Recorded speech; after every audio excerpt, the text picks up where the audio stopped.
दिंडी संत रोहिदास दिंडी क्रमांक 24 या क्रमांकाचे ही दिंडी आपली दिंडी ही माऊलीच्या सोहळ्याबरोबर असते आणि पुढे असते. बरोबर आहे. आणि अतिशय आनंद वाटते की बाबा वडिलांच्या नावाने ही दिंडी चालते आणि त्याचंच श्रेय चंद्रकांत महाराज यांना माझ्या वडिलांची मी रसिक देवा तुझी चरण सेवा साधावे ह्या युक्तीच्या न्यायाने हे कार्य सतत चालू राहिलेलं आहे. देह जावा तोवा राहो पांडुरंगी दृढ भाव करण ना सोडी सर्वता आणि तुझी पंढरी पंढरी होय पापाची गोरी.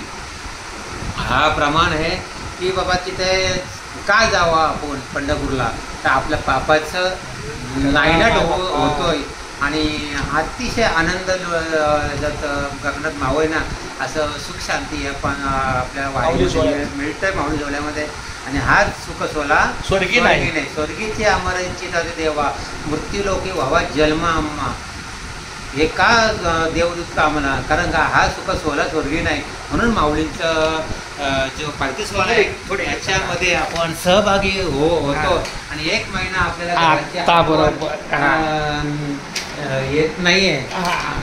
तुम्ही आम्ही खेली मेली गदारोले आनंद आहे या वृत्तीच्या न्यायाने सर्व दिंडीतले माणसं म्हणजे आपलं कुटुंबच आहे. हा कुटुंब हा एक महिना एक परिवारच म्हणून आपण तिथं चालतोय दिंडीमध्ये. आणि तुम्ही आम्ही खेली मिली ह्या नात्याने आपण दरमदत करत पंढरपूरला या क्षेत्रामध्ये जातो आणि भगवंताचं दर्शन घेतो.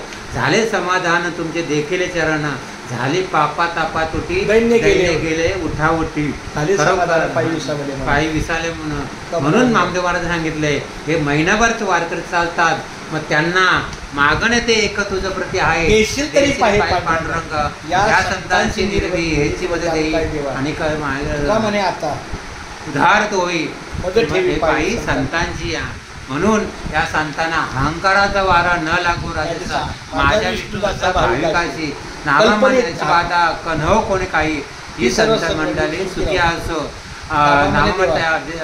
नामामाने देवा देवा चला नाही कल्पनेच्या वारा न कोणी काही संत मंडळी अहंकाराचा वारा न लागू राजाचा माझ्या विष्णूचा भाविकाशी नामामाने तया असावे कल्याण या मुखी पांडुरंग त्यांच्या मुखामध्ये नामस्मरणच सदा राहावं म्हणून ही वारी करायच्या असते.